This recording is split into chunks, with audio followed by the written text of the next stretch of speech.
kerja dengan Menteri Perhubungan terkait dengan kenaikan harga tiket yang sampai hari ini masih sangat tinggi. Nah, beberapa faktor yang menjadi penyebab kenaikan tiket tentu ada beberapa, setidaknya ada 3 hal.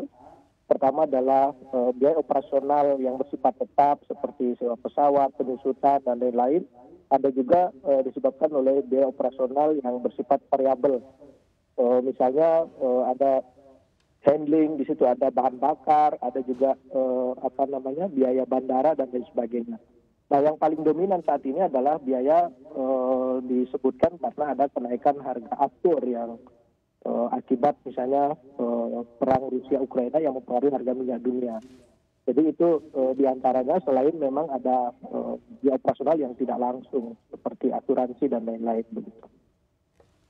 Oke, baik. Pak Bayu, kalau dari sisi pelaku usahanya saat ini kondisinya seperti apa sih Pak Bayu? Kondisi apa ya Pak, lebih spesifik? Baik, ini untuk kondisi kalau kita perhatikan adanya biaya tambahan begitu hingga 10% karena memang mengikuti dari harga aftur yang naik tinggi dan juga kalau kita lihat juga harga tiket pesawatnya juga jadi terrefleksikan juga ikut naik. Silakan Pak Bayu. Ya, kita tahu lah kalau harga tiket penerbangan domestik kelas ekonomi di Indonesia ini kan diatur oleh pemerintah. Peraturan terakhir itu kan tahun 2019 di mana ditetapkan tarif batas atas dan tarif batas bawah.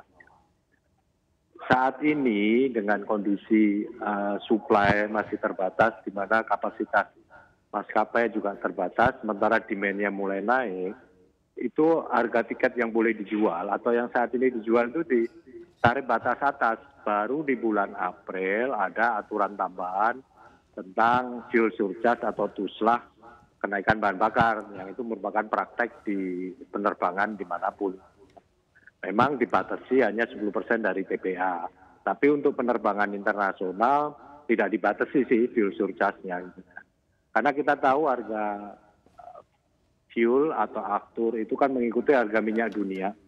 Di mana harganya udah melambung tinggi lah. Katakanlah waktu kita ditetapkan tahun 2019, harga minyak masih sekitar 60-70 dolar per barrel. Saat ini harganya udah di atas 100 dolar, hampir 2 kali lipat bahkan di atas 140 dolar. Sehingga harga aftur dalam negeri pun juga naik 2 kali lipat. Jadi hal yang wajar kalau maskapai menjual tiketnya di tarif batas atas per fuel surcharge. Itu pun belum jaminan untung ya.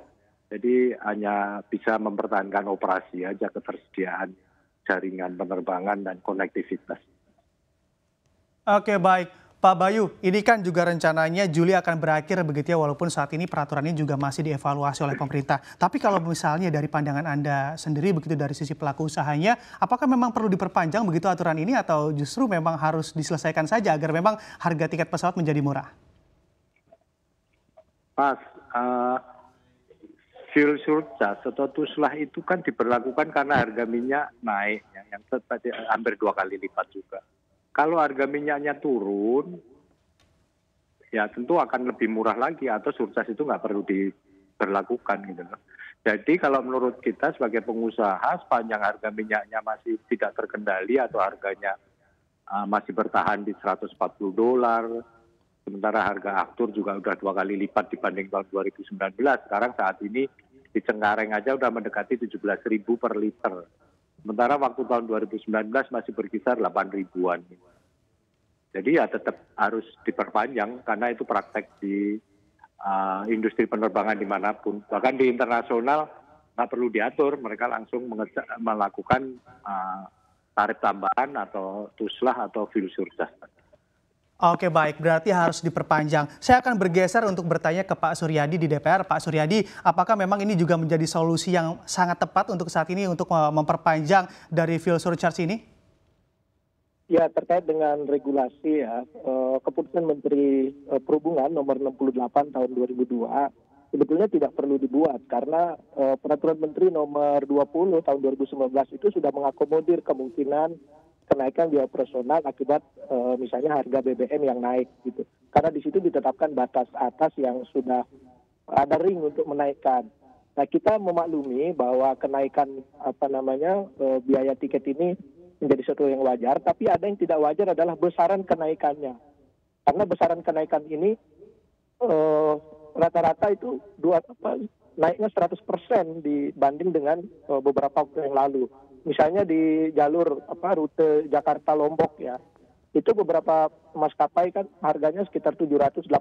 Nah, sekarang ini sudah di atas 1,5, 1,7 begitu. Ini kan kenaikannya terlalu tinggi. Padahal kalau kita menggunakan ring batas atas di Peraturan Menteri Nomor 20 tahun 2019 itu sudah mengakomodir kenaikan BBM ya, tapi ini kenaikannya yang tidak wajar. Padahal kita tahu bahwa kenaikan BBM itu berpengaruh sekitar 40-40% biaya operasional yang bersifat langsung begitu. Jadi sebetulnya kita wajar menganggap naik, tapi besaran kenaikan ini ada beberapa rute yang menurut kami tidak wajar.